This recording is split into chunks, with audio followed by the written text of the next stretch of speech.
Eh bien, bonsoir à tous. Contente de vous retrouver ce soir pour ce nouvel épisode de l'histoire de leur début. Alors, encore une fois, et comme chaque semaine, je vais vous inviter à sortir de votre rôle de conducteur de rame vers votre propre objectif et peut-être de pouvoir descendre de votre rame de métro pour aujourd'hui aller visiter un jardin particulier, un jardin où la personne intervient sur la résolution de difficultés relationnelles. Et ce qui va être intéressant, c'est comme elle a un parcours effectivement au départ d'éducatrice spécialisée, où elle a travaillé effectivement en compagnie, en relation en fait avec peut-être des handicapés ou tout du moins des gens qui avaient déjà besoin d'aide et qu'elle l'avait fait dans le cadre du salariat. On va voir aujourd'hui comment ce salariat l'a amené effectivement à pouvoir créer une entreprise, à intervenir dans le contexte que je dis tout à l'heure et en plus à créer, et ça on en parlera en fin d'interview, à créer un programme qui s'appelle Émergence. Cette personne aujourd'hui, dans le point duquel j'ai envie de vous emmener, c'est Déborah Mauger. Déborah qui est avec moi. Bonsoir Déborah. Bonsoir Eliane. Déborah, je suis très très heureuse de t'accueillir ce soir et de voir que tu as accepté de nous partager effectivement l'histoire de tes débuts dans l'entrepreneuriat. Parce que l'objectif effectivement de ces interviews, c'est aussi un petit peu de pouvoir donner aux gens qui voudraient se lancer d'autres vues, d'autres objectifs, d'autres façons de faire, voilà, différentes expériences plutôt que d'être uniquement focalisé sur ce que l'on veut faire. Donc Déborah, merci. Et première chose que j'ai envie de te demander, Déborah, c'est est-ce que tu peux te présenter effectivement aux personnes qui nous écoutent. Et d'ailleurs, vous qui nous écoutez entre autres sur Facebook ou sur LinkedIn, n'hésitez pas à nous dire peut-être d'où vous nous écoutez et surtout n'hésitez pas à poser vos questions si effectivement ça vient directement. Déborah, est-ce que tu peux te présenter à nos amis ? Alors, déjà, merci beaucoup, Eliane, de ton invitation. Je suis très touchée de partager ce moment avec toi.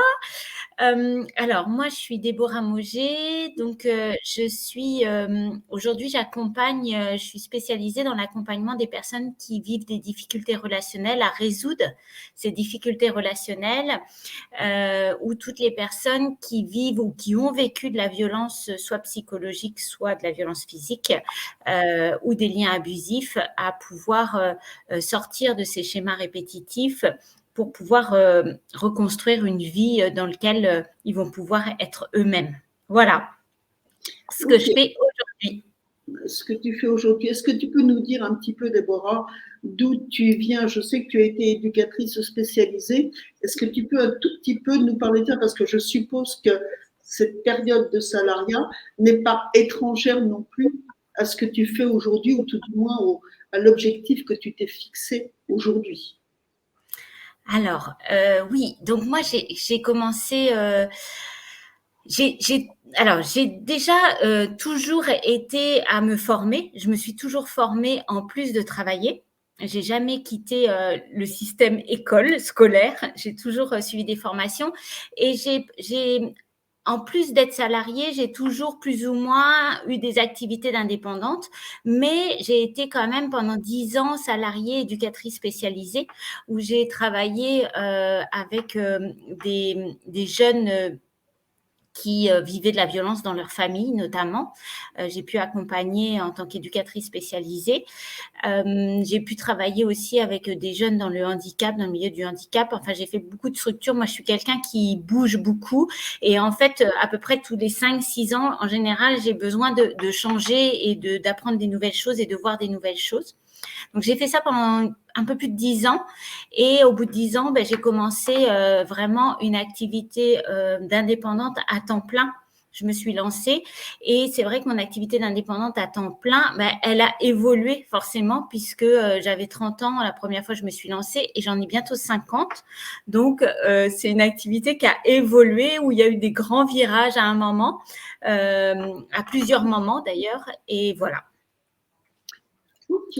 Et donc, effectivement, le fait que tu aies travaillé donc, dans ces milieux spécialisés, etc., je suppose que c'est ce qui a un petit peu motivé aussi donc le fait aujourd'hui d'aider ces personnes qui sont en difficulté relationnelle.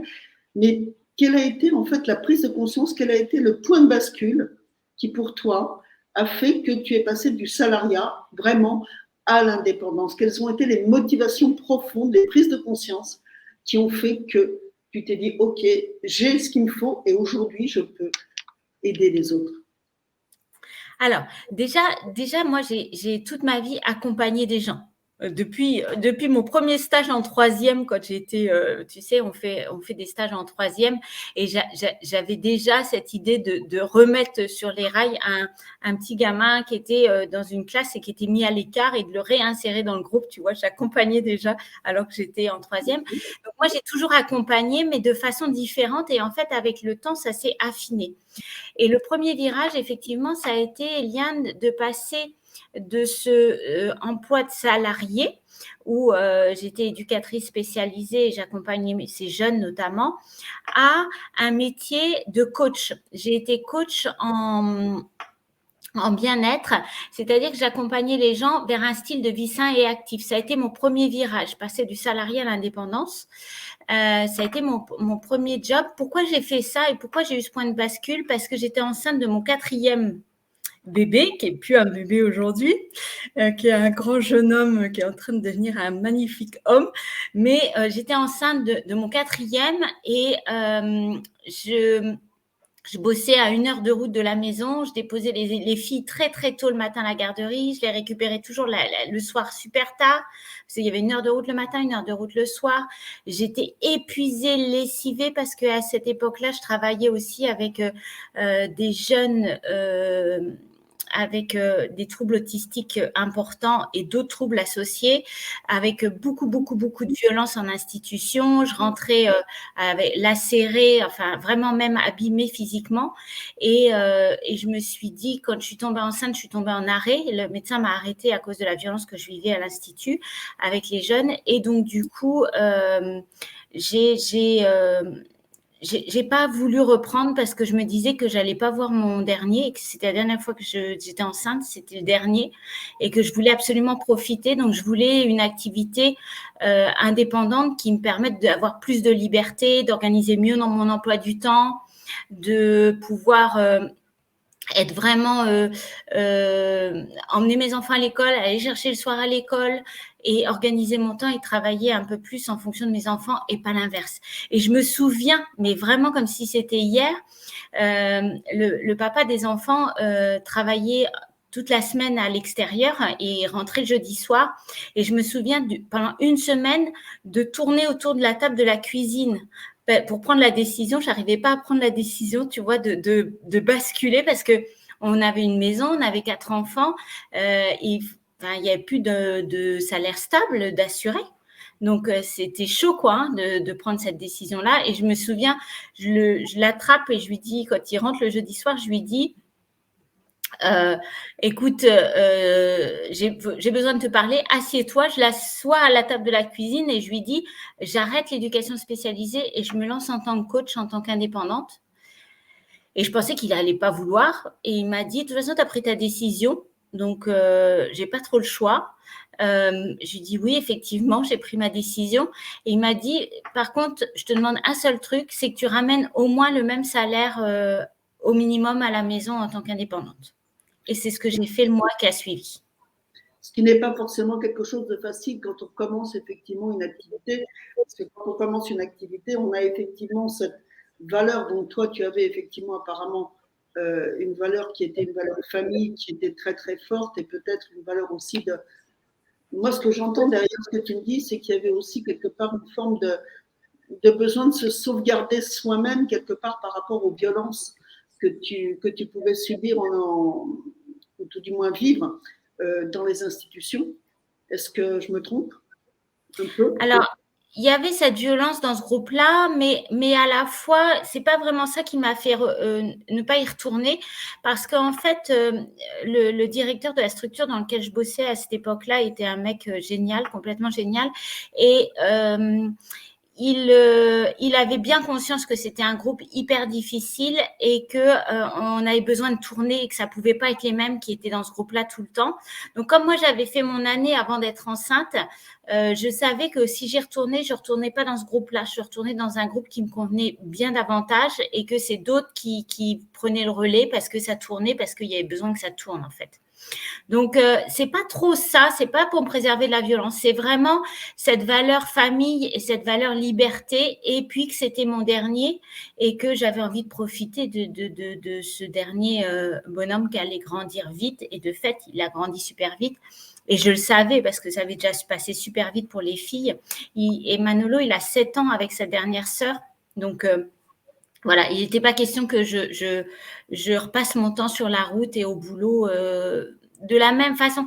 C'est-à-dire travailler quand les enfants sont à la maison, quoi. Moi, je voulais travailler quand les enfants sont à l'école et être disponible quand les enfants rentraient de l'école, quoi. Ok, donc effectivement, ça répond un petit peu à la question que j'allais te poser.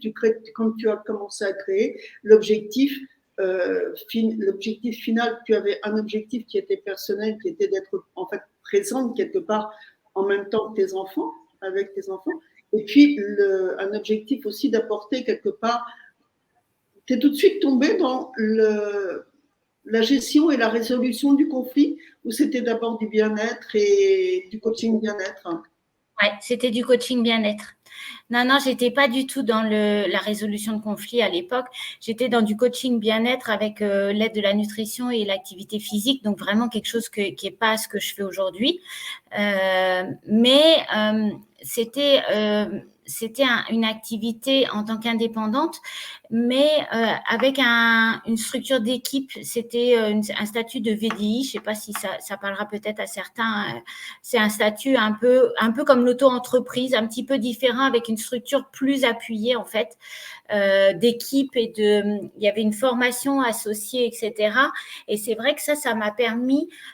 Déjà, j'ai appris énormément avec cette société, ce statut-là. J'ai appris énormément. Et puis, c'est aussi ce qui m'a permis de gagner tout de suite le même salaire. Parce que si j'avais pas eu cette structure de VDI, je suis pas sûre, et cette entreprise avec laquelle j'ai travaillé, et puis aussi ce que j'ai mis en place, parce que j'avais cet objectif de liberté, mais j'avais aussi cet objectif qu'il fallait quand même 1500 parce qu'il y avait le prêt de la maison, il y avait 4 enfants à nourrir, quoi. Hein. Donc, il n'était pas question que je gagne pas les 1500 € que je gagnais en tant qu'éduc, quoi. Hein. Ok, et justement, tu dis ça a marché effectivement avec cette entreprise et tout ce que j'ai mis en place. Tu peux nous dire un petit peu plus ce que tu as mis en place à ce moment-là, en créant? Ouais. Ce que j'ai mis en place, c'est-à-dire que déjà, je me suis formée pendant toute la fin de ma grossesse, puisque j'étais en arrêt de travail. Donc, j'ai profité pour me former à ce qu'on appelait, nous, à l'époque, c'était des bilans formés bien-être. Donc, je me suis formée à faire ces bilans, à apprendre à faire ces bilans-là.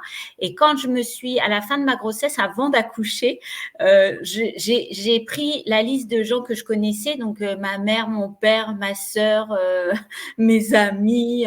J'ai fait vraiment la liste de tous les gens que je connaissais, et je les ai appelés en leur disant, écoute, j'ai besoin de m'entraîner, je me forme à une nouvelle activité, je change de job, et j'ai besoin de m'entraîner à faire un bilan formé bien-être. Et j'ai commencé comme ça, en fait, en m'entraînant à faire gratuitement ces bilans. Et à la suite des bilans, forcément, il y avait des gens qui avaient des résultats pas terribles au bilan. Et forcément, je proposais des solutions. Et j'ai eu mes premiers clients comme ça, en fait. Ok, tu vois comme quoi tu devances systématiquement les questions que je vais te poser, justement, parce que la question était comment on trouve ses premiers clients. Donc effectivement, toi, tu as au départ approché en fait le cercle proche quelque part, le cercle familial. C'est ça.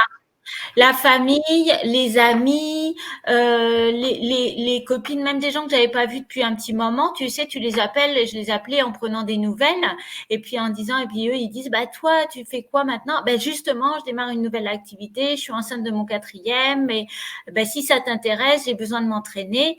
Et puis voilà. Et puis à chaque rendez-vous que je faisais aussi, ce qui a beaucoup, beaucoup fonctionné sur mon démarrage, c'est qu'à chaque rendez-vous que je faisais, je leur demandais à la fin si le bilan leur avait plu. Et c'était quelque chose d'une grande valeur. Hein. C'était gratuit, mais c'était d'une grande valeur. Et les gens me disaient, bah oui, bien sûr, ça m'a plu. Est-ce que tu as appris des choses? Bah oui, j'ai appris des choses.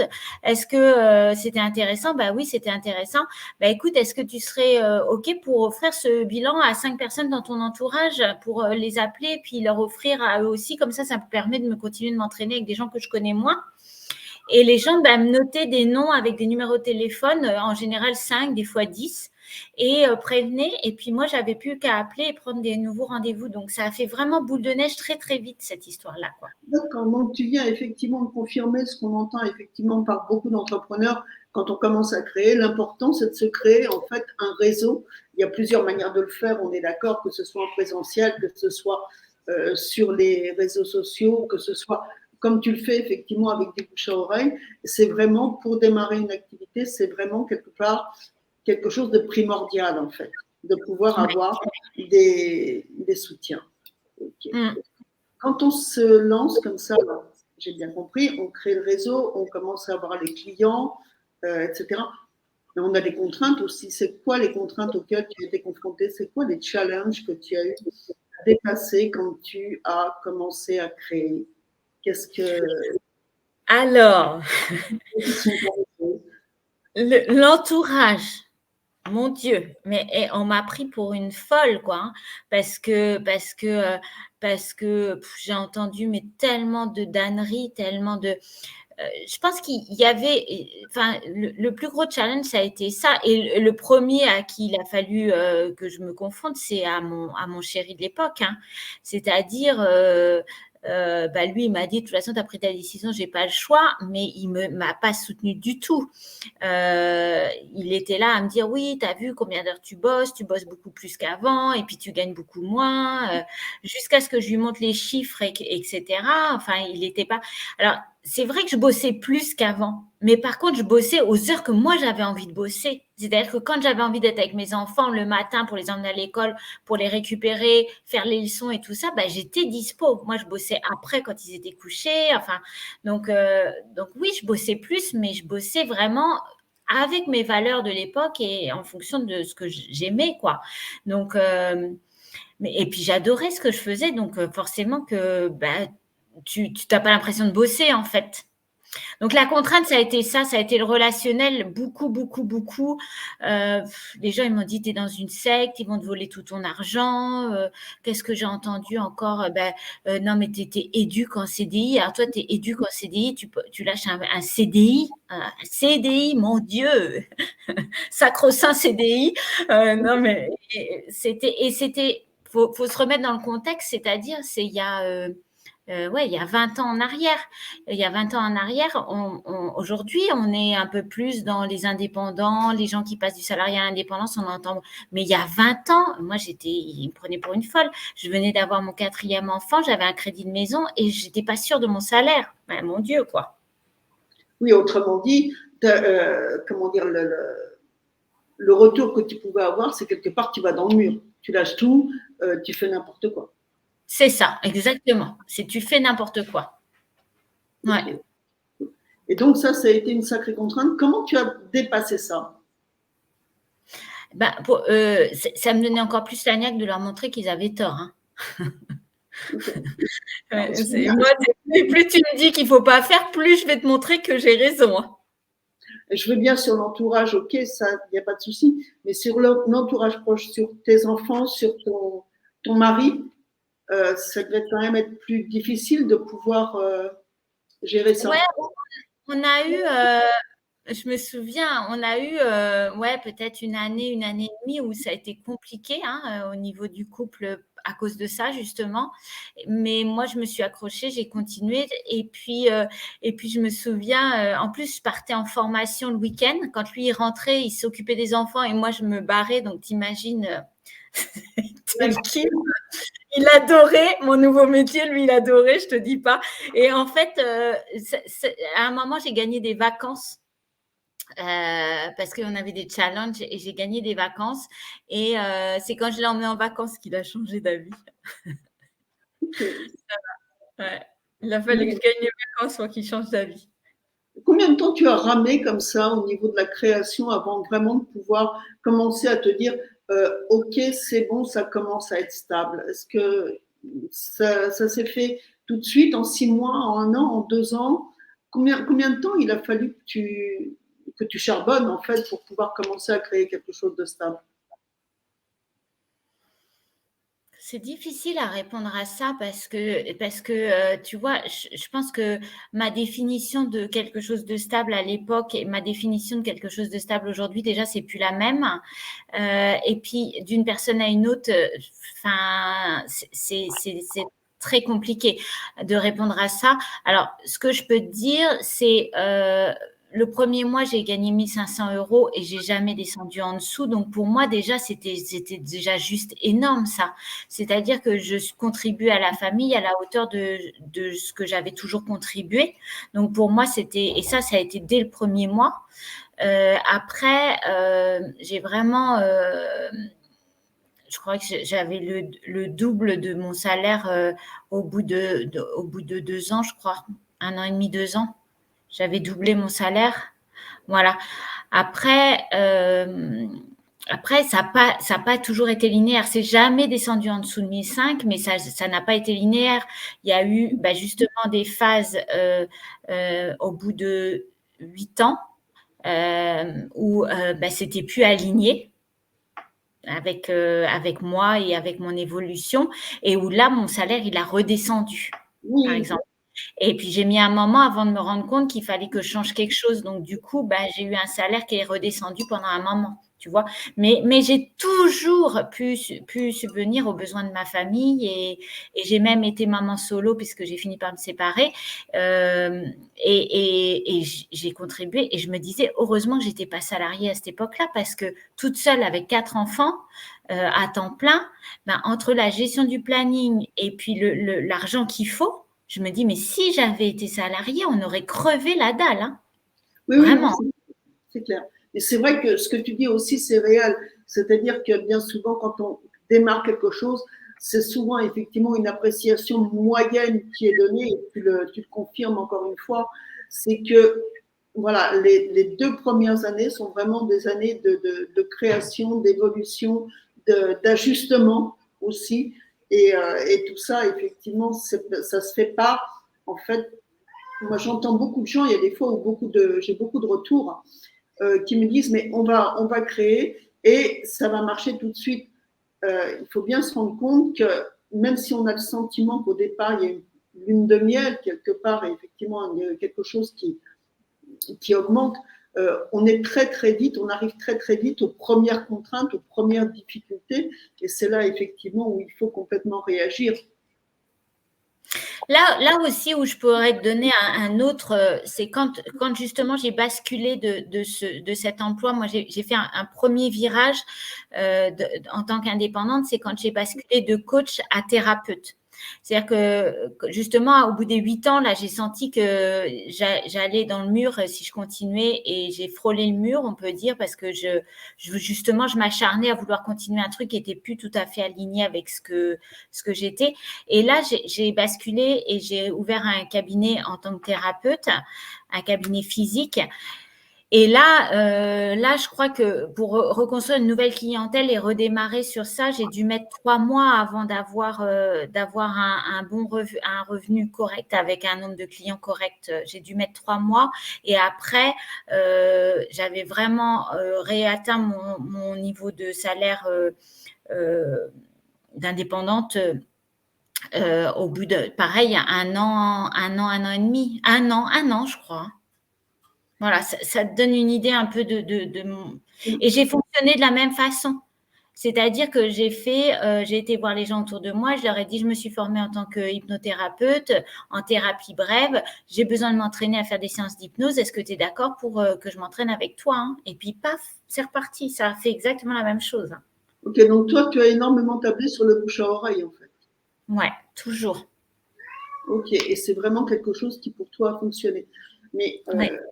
est-ce que parallèlement à ce bouche à oreille, en fait, tu t'es servi des réseaux sociaux? Parce qu'aujourd'hui, effectivement, en termes de marketing, on parle souvent effectivement du fait voilà, de se lancer sur le web parce qu'il y a plus d'audience, parce qu'il y a plus de diffusion, parce qu'il y a plus de… Est-ce que toi, tu as utilisé ça ou est-ce que c'est aujourd'hui seulement que tu commences à l'utiliser? Alors, j'ai pris une décision aujourd'hui, Eliane. Tu vois, tu vas être la primeur des primeurs. J'ai pris la décision de fermer mon cabinet physique et de ne passer plus qu'en ligne. C'est-à-dire qu'aujourd'hui, je propose des accompagnements collectifs. J'ai trois accompagnements collectifs différents et j'ai des consultations en visio, des rendez-vous individuels en visio et en cabinet. Et j'ai pris aujourd'hui la décision, j'envoie demain mon commandé, je ferme mon cabinet physique pour ne faire plus que du en ligne parce que ça fait 1 an que je me fais une présence sur les réseaux sociaux. Donc, c'est que depuis 1 an en fait. Ok, Voilà. donc tu as démarré effectivement en one-to-one, tu as démarré en présentiel en fait, en bouche à oreille. Et aujourd'hui que tu commences quelque part à avoir une certaine notoriété, tu passes effectivement sur les réseaux et en distanciel. Tu n'as pas peur que ce soit une difficulté? C'est un changement de cap ou ça peut devenir une difficulté? C'est plus aligné le cabinet physique. Okay. C'est plus aligné. Tu sais, ça refait comme il y a 8 ans, sauf que là, je ne vais pas attendre de me prendre un mur. Je vais le faire avant, mais c'est plus aligné parce que mon dernier gars, il a 16 ans. Il est de plus en plus indépendant, il a de moins en moins besoin de maman. Et moi, j'ai de plus en plus besoin et l'envie de bouger, en fait. Donc, j'ai envie d'être nomade beaucoup plus. Okay. D'où la nécessité de passer en ligne. Donc, oui, mais ça va être une autre clientèle, je pense. Hein. C'est-à-dire qu'il y a un troisième move à faire, mais dans lequel j'ai confiance parce que je me dis que je l'ai déjà fait 2 fois et que voilà, et c'est une troisième fois. Mais ça va être beaucoup plus aligné avec les 10 prochaines années. Ok, beaucoup plus aligné. Après, c'est vrai que quand on est en présentiel, en fait, on a quand même affaire, je dirais entre guillemets, à moins de concurrence que quand on est en distanciel. Parce que le nombre de coachs, de thérapeutes, etc., qu'on va trouver sur les réseaux sociaux, il est quand même plus gros, plus grand que ce qu'on peut avoir en physique, non? Je pense que c'est l'inverse, moi, Eliane. Ok, tu penses que c'est pas la même chose? Après, nous, moi, j'ai une particularité ici, là où je vis à Caen, c'est qu'on a beaucoup, beaucoup, beaucoup d'hypnothérapeutes à Caen. C'est hallucinant le nombre d'hypnothérapeutes. On en a presque plus que des pharmacies, par exemple, tu vois. Donc, c'est énorme le nombre d'hypnothérapeutes qu'on a à Caen. Donc, moi, j'avais vu le coup venir, donc je m'étais spécialisée. Puis, c'est aussi ça qui m'appelait, c'était les clients qui m'appelaient à me spécialiser justement dans les difficultés relationnelles, comme je te parlais tout à l'heure. Mais aujourd'hui, le nombre d'hypnothérapeutes que j'ai en local m'invite aussi à faire différemment aussi pour me différencier encore plus. Et je pense qu'il y a moins de gens en ligne, parce que ça n'empêche pas que je peux toucher des gens en local quand même, hein, Bien sûr. mais ça sera par visio. Ok. D'accord. Eh bien, écoute, voilà. Il y a des moments où effectivement il y a des virages et il faut savoir en prendre conscience et ça, c'est absolument génial. Et donc, moi, je vais revenir un petit peu sur tes débuts, sur tes 2 premières années. Comment on réagit au premier succès qui arrive? Les tout premiers succès, comment on réagit à ça? Oh là là, on prend la grosse tête et c'est une catastrophe. Enfin, moi, ça a été mon cas. Okay. C'est-à-dire que, ouais, ça a été une catastrophe. Hein. Et il a fallu que je redescende, mais ça a mis un moment. Mais en fait, je pense que quand on prend la grosse tête, les chiffres baissent et donc du coup, on redescend assez vite. Enfin, en tout cas, moi, ça a été mon expérience. Et ça a été mon expérience parce que j'ai formé des indépendants aussi pendant 10 ans. Et à chaque fois qu'il y avait un indépendant qui prenait la grosse tête, le chiffre d'affaires baissait. Donc, en tout cas, pour moi, ça a été de prendre et après, on continue de progresser, etc., mais avec je sais pas comment on peut dire, humilité ou en tout cas, on se rend bien compte que c'est pas forcément grâce à nous, c'est plutôt les autres qui ont des ressources et qui savent qui les activent, quoi. Hein. Ou en tout cas, c'est un donnant-donnant. C'est pas. Ouais, on arrive dans une relation gagnant-gagnant, en fait, et pas forcément dans une relation supérieure à C'est ça. inférieure, entre guillemets. Ouais. Ça, Mais ça a été une expérience aussi dans mon truc d'entrepreneuriat. Hein. Ouais, carrément. Je vais être un petit peu curieuse, mais comme tu dis que ça a été une catastrophe, est-ce que tu acceptes de nous en dire un petit peu plus, de nous expliquer un petit peu ou pas du tout? Il y a la liberté, tu peux me dire non, j'ai pas envie d'expliquer et on le fera. Alors, quand je dis que c'est une catastrophe, c'est juste les chiffres qui baissent et puis tu vois que les clients, ils ont plus envie d'avoir affaire à toi parce que tu t'y crois trop, quoi, en fait. Hein. Donc, ils vont voir ailleurs. Hein. C'est ça. Après, si tu en prends conscience… Tu dis, on y croit trop et donc on n'arrive plus à avoir de personnes. Non, on s'y croit trop. On se prend pour… ouais, on s'y croit trop. Mais non, c'est pas on y croit trop parce que y croire, c'est une super chose dans l'entrepreneuriat. C'est pas on y croit, c'est on s'y croit. On se croit Dieu un peu, tu vois. On se prend un peu pour… ça c'est pas terrible. Alors, surtout en PNL, on se prend pour Dieu et donc c'est le comportement qui change, c'est l'écoute, c'est quoi qui change? C'est quoi ce piège en fait? C'est l'écoute. C'est l'écoute. Ouais, on croit savoir et on n'écoute plus en fait. Hein. C'est la position, tu sais, c'est la position en PNL où en fait les ressources ils sont plus chez l'autre, du coup ils sont chez toi, donc ça va pas du tout, ça peut plus marcher. Enfin, en tout cas, tu ne l'écoutes plus et tu lui donnes en fait la manière de procéder quelque part qui ne lui correspond pas forcément. Ouais, c'est peut-être ça, ouais. Tu étais persuadé d'avoir la solution au problème qui t'est présenté au lieu de laisser l'autre, au lieu d'accompagner l'autre à trouver sa propre solution en fait. Ouais. Alors ça, c'est vrai qu'aujourd'hui, avec la formation PNL que j'ai, je sais pas si je m'y serais fait prendre. À l'époque, j'avais 30 balais. J'étais pas formée en PNL, j'étais formée juste en coaching bien-être. Bon, tu vois, puis j'étais beaucoup plus jeune. Et puis c'est vrai que quand tu commences à gagner de l'argent et avoir du succès, puis en plus dans l'entreprise dans laquelle j'étais, on avait beaucoup de reconnaissance. Donc c'est vite fait que l'ego, ça y est, hein. Enfin, en tout cas, pour moi, à cette époque-là, à 30 ans, et avec la formation que j'avais, c'est ce qui s'est passé, quoi. Déborah, je vais en arriver maintenant à te poser une question que je pose d'ailleurs à toutes les personnes que je reçois, mais je crois que c'est extrêmement important. Quand on commence à créer, comme ça, on est généralement à fond dans son projet, on s'investit énormément, etc. Mais à côté, il y a la vie perso. Comment on gère vie pro, vie perso? Comment on gère cet équilibre? Comment tu as géré cet équilibre? Qu'est-ce que tu as mis en place pour le gérer? Alors, c'est pareil. Il y a la Déborah qui a 20 ans d'entrepreneuriat et puis il y a la Déborah qui a 2 ans d'entreprenenetriat. Elle ne gère pas du tout de la même façon.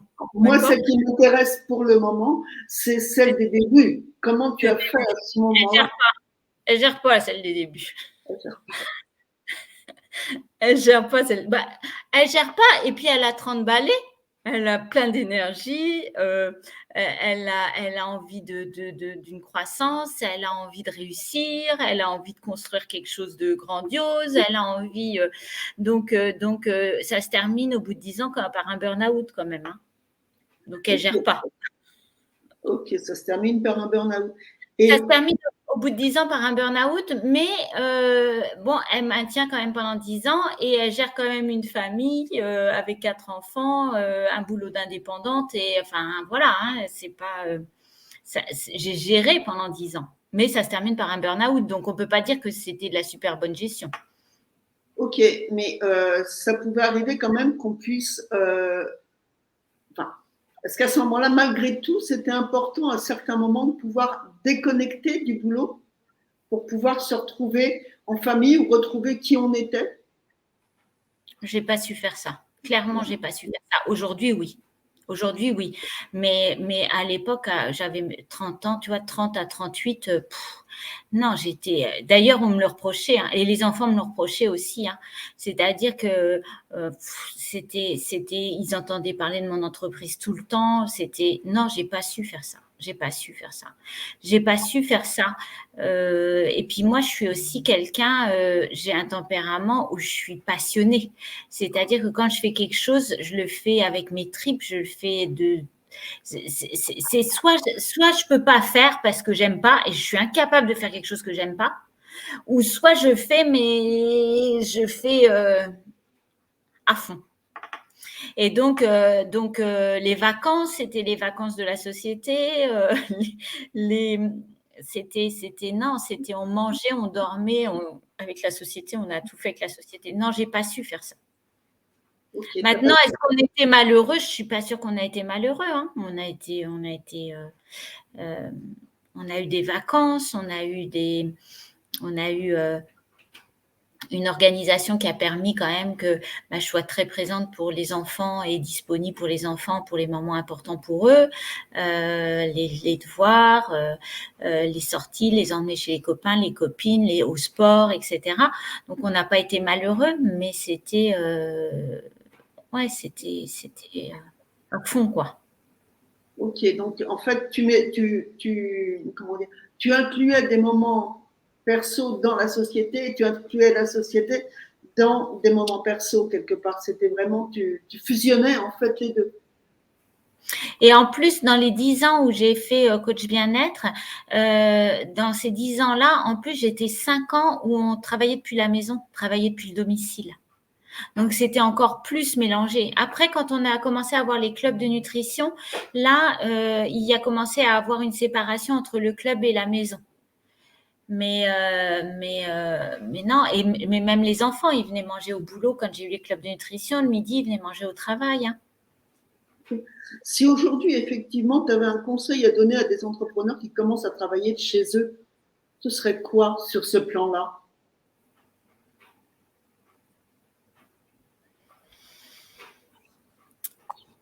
J'ai entendu récemment que de chercher l'équilibre, ça n'existe pas. Je suis assez d'accord avec ça, c'est-à-dire que je pense que si on veut chercher absolument l'équilibre, on va se faire mal parce qu'on ne va pas y arriver. Par contre, peut-être ce que je pourrais dire, c'est de s'écouter. Parce que tu vois, je pense que c'est pareil. Tu m'aurais dit à 30 ans, faut lever le pied, etc. Je t'aurais dit, bah non, c'est bon. Maintenant, à 50, c'est pas la même. À 50, j'ai mon temps de travail et puis j'ai mon temps pour faire d'autres choses. Tu vois? Donc, je sais pas si j'aurais un conseil. Juste écoutez-vous et voyez ce qui est bon pour vous, point. C'est ça que je dirais. Ok. Et tout à l'heure, tu nous parlais, je voudrais revenir aussi sur quelque chose d'autre. Tout à l'heure, tu nous disais qu'effectivement, quand tu t'es lancé, tu as eu des retours, effectivement. Alors, c'est aussi quelque chose, moi, qui m'intéresse. Quand on se lance comme ça, qu'on quitte une situation stable, établie, si on peut dire, pour aller vers de l'inconnu, on a souvent des gens très bien intentionnés autour de nous, et tu en as parlé tout à l'heure, moi, ce que j'appelle les bonnes âmes, qui effectivement viennent mettre le doigt sur tout ce que tu vas perdre ou tout ce qu'il ne faut pas faire. Donc, on en a parlé un petit peu tout à l'heure, mais je voudrais savoir plus précisément quel a été l'impact en fait de ces gens-là, même si effectivement on sent bien que tu es quelqu'un d'énergique et que tu as repris tout de suite le dessus parce que passionné et que tu avais envie de le faire, il y a quand même eu, je suppose, un impact, ça a touché quelque part. Comment tu as géré ça? Alors, en fait, je pense qu'il y a il y a 3 catégories de gens quand tu te lances en tant qu'indépendant, mais pas que, hein. Dès que tu fais quelque chose qui est pas dans la norme, tu vas je trouve qu'on est confronté à trois profils différents. Tu vas avoir le premier profil des gens qui vont t'encourager, qui vont dire: «Oh, c'est chouette, je t'admire», donc tu as des gens qui te soutiennent, il y en a, hein, c'est évident. Tu as la deuxième catégorie des personnes qui sont jalouses, voudraient le faire et puis eux ne le font pas depuis des années et donc vont être jaloux et vont être méchants. Et ceux-là, ça va être de la méchanceté gratuite. Et ceux-là, enfin, moi, ça n'a pas d'intérêt parce que ben, ça n'a pas l'intérêt de garder des gens comme ça auprès de moi, donc ils peuvent penser ce qu'ils veulent, je m'en fous. Et puis il y a la troisième où c'est là où c'est peut-être le plus compliqué, c'est les gens qui te disent ça parce qu'ils ont peur pour toi en fait. Ils t'aiment et ils ont peur pour toi. Et c'est peut-être ceux-là que c'est le plus difficile parce que en plus s'ils t'aiment, ben toi, enfin pour moi ça a plus de résonance. C'est-à-dire quelqu'un qui m'aime et qui a peur pour moi, ben je me dis s'il a peur, peut-être que quand même il peut avoir raison. Donc, je pense que ces personnes-là, c'est bien d'écouter quand même ce qu'ils disent parce que ça peut permettre de mettre des garde-fous quand même et de pas partir parce que des fois, enfin, surtout moi avec mon tempérament de passionné, des fois, je peux partir et puis c'est pas forcément tout à fait ajusté. Donc, ben, ça permet justement, surtout pour un tempérament comme moi, d'aller, par exemple, quand on m'a dit, bah, tu t'es mis dans une secte, bah, il a fallu, ça m'a permis au moins d'aller valider que c'était pas une secte, tu vois, et d'être sûr. Et ben, c'est plus solide du coup après. Ça peut être, je sais pas moi, bah, ils vont te prendre tout un argent et puis ils donneront jamais d'argent. Bon, bah, d'aller valider, et puis tu vas faire comment pour gagner 1500 euros? Bon, bah, de réfléchir, d'écrire les choses, de poser. Donc, ces remarques-là, je trouve que c'est quand même intéressant. Ça permet ça permet de faire quelque chose qui est plus construit en fait. Donc, je trouve que ça permet un petit peu de prendre du recul et de la hauteur quelque part et de pouvoir voir un petit peu les tenants et les aboutissants, de réfléchir un peu plus profondément. c'est ça, c'est ça. Donc je trouve que c'est pas si mal au final. C'est jamais que négatif une situation, hein, c'est toujours équilibré. Donc à la hauteur où ça te challenge, ben à la hauteur tu vas aller pouvoir mettre en place des choses pour être sûr de ton coup, quoi, et organiser les choses avec plus de sûreté, et c'est peut-être ça aussi qui m'a permis d'avoir les 1500 euros dès le départ, parce que justement, ben, j'avais toutes ces personnes qui avaient peur pour moi et donc du coup, ben, je me suis dit, ben voilà, et donc j'ai fait les choses vraiment carrées. Je me suis pas donné le choix de bosser tous les jours. Tu vois, ça m'a permis d'être peut-être plus régulière et plus construite dans ce que j'ai mis en place dès le départ. Ok, très très bien tout ça. Maintenant, moi, je voudrais te faire un petit exercice, Déborah. Oui. Si aujourd'hui, tu te retournes sur tes années de pratique, sur la totalité de ta carrière entrepreneuriale, qu'est-ce que tu pourrais nous en dire en synthèse un petit peu, en survol, en ce que je ressens en finalité? Alors, je pense que moi j'aime beaucoup ce principe qu'on est là pour évoluer, qu'on arrive sur Terre et qu'on est des êtres d'évolution, hein, et qu'on est là pour évoluer. Et je trouve que la première chose qui nous fait évoluer, en tout cas pour moi, c'est mes enfants.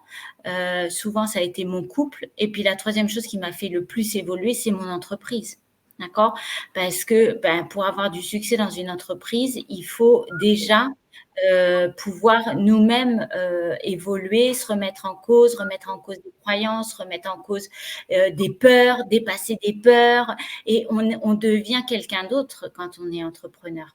Ce que le salarié, quand on est salarié, va beaucoup moins nous challenger. Donc moi, déjà, ça j'adore parce que je suis qui je suis aujourd'hui grâce notamment à mes entreprises. que j'ai pu mettre en place. Et puis tout ce que j'ai appris, hein, parce que ben, quand on est entrepreneur, on n'est pas juste thérapeute et il ne faut pas juste apprendre l'hypnose. Il faut apprendre la gestion. Et ça, pour moi, ça a été quelque chose qui a mis beaucoup de temps. Regarder mes chiffres, utiliser mes chiffres et tout ça. Il y a tellement de choses à apprendre quand on est entrepreneur. Donc ça, je trouve, moi, c'est quelque chose qui fait partie de mes valeurs. C'est l'évolution. Et je trouve que c'est vachement important. Ça a été aussi l'occasion de rencontrer des gens passionnés, des gens. Enfin, moi, j'adore discuter avec des entrepreneurs. J'adore. Je trouve que on voit pas les choses de la même façon que quand on est salarié. On a une autre vision de la vie. Donc, ça m'a permis de rencontrer des gens entrepreneurs et de connecter beaucoup plus facilement. Voilà. Et puis, ben, c'est vrai que je pense que ça a permis aussi de faire une différence pour beaucoup de personnes. Et ben, au moins, je sais pourquoi je me lève et ça me donne de l'énergie de me lever le matin parce que je sais pourquoi je le fais, quoi. Ça a de la valeur aussi, ça. Alors, savoir pourquoi on fait les choses, oui, absolument, complètement. Donc, ça, c'est OK. Et avant qu'on entame effectivement et qu'on parle un petit peu d'émergence, je voudrais savoir si tu avais une ou deux clés à donner à des personnes qui veulent se lancer ou éventuellement leur indiquer un ou deux petits pièges de début à éviter. Est-ce que tu pourrais leur dire ou leur donner? Moi, je dirais que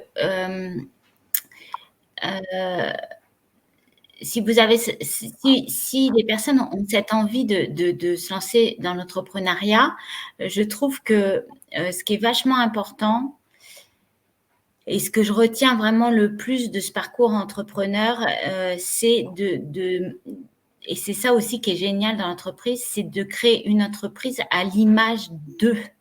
C'est-à-dire que contrairement à un boulot de salarié où on doit se mouler dans le moule du salariat, je trouve qu'une entreprise, c'est l'inverse. C'est l'entreprise qu'on crée en fonction de qui on est.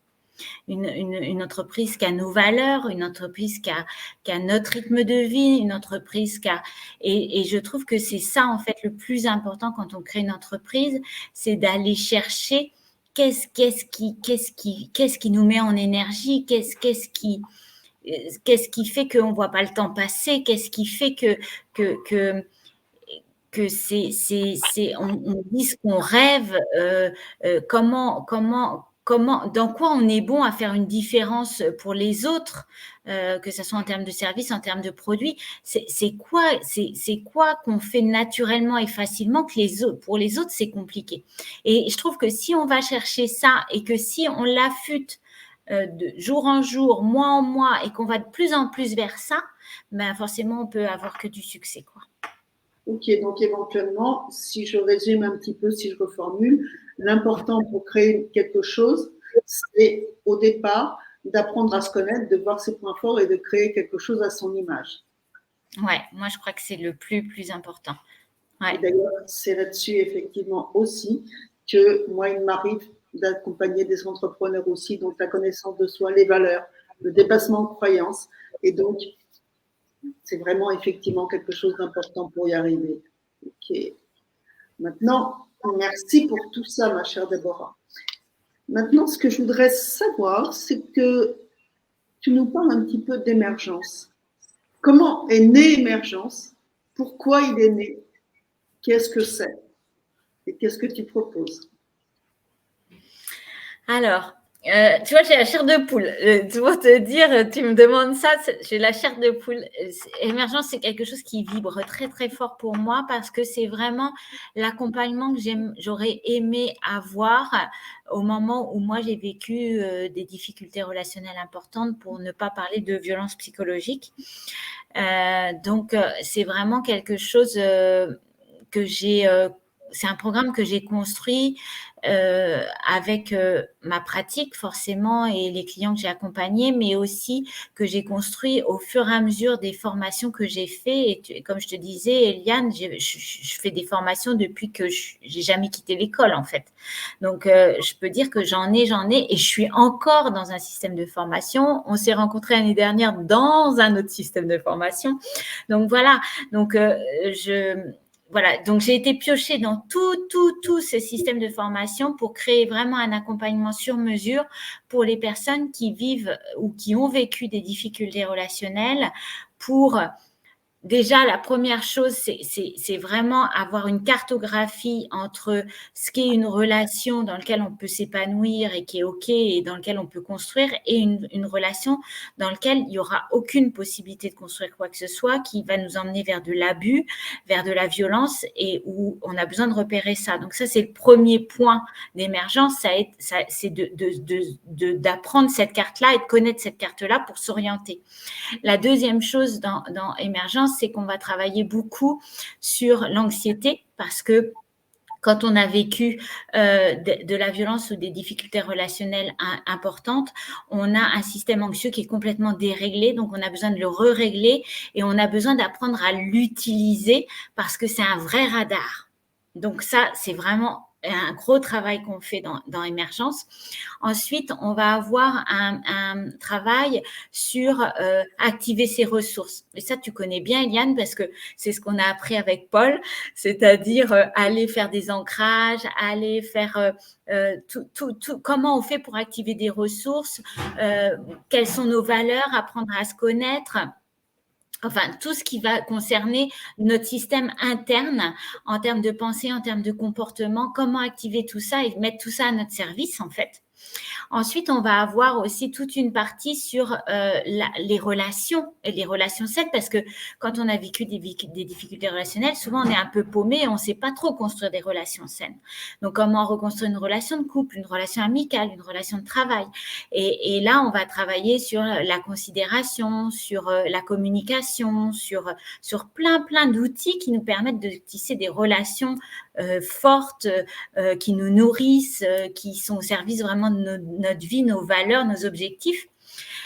Voilà, et puis on a un dernier module qui va être d'apprendre à se connaître dans les fonctionnements, c'est-à-dire les particularités, parce que souvent, ce qu'on va rencontrer dans les personnes qui ont vécu des difficultés relationnelles, on va souvent se retrouver avec des personnes qui sont souvent atypiques.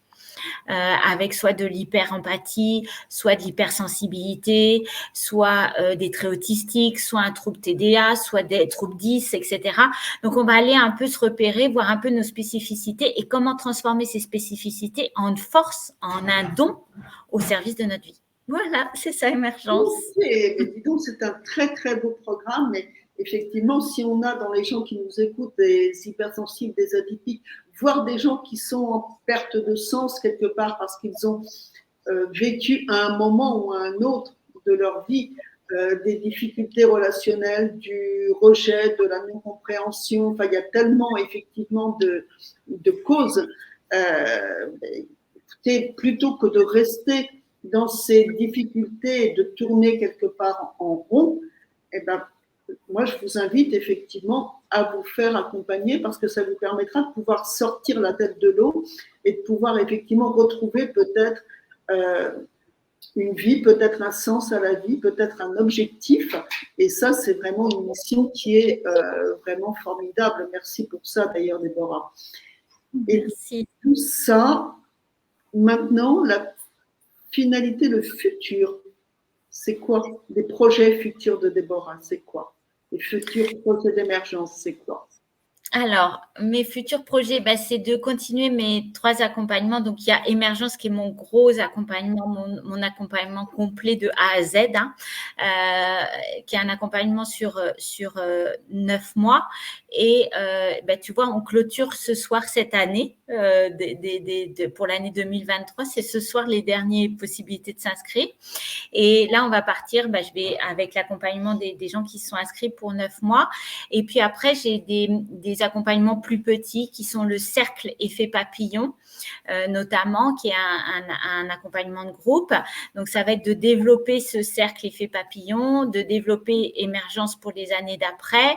Ça va être de devenir… alors, c'est pas nomade complètement parce que je vais pas être partie à gauche, à droite tout le temps, mais vraiment de développer beaucoup plus un accompagnement par les réseaux sociaux, parce que Zoom, je trouve que c'est un outil mais fabuleux d'accompagnement qui permet de faire des choses beaucoup plus poussées, beaucoup plus loin que quand on est en présentiel, parce qu'on peut réécouter, on peut refaire des séances d'hypnose qu'on a entendues, on peut, si on n'est pas là, c'est pas grave, on n'a pas raté, on peut reprendre. Donc je trouve que c'est juste un outil génial, donc je veux vraiment développer beaucoup plus ça.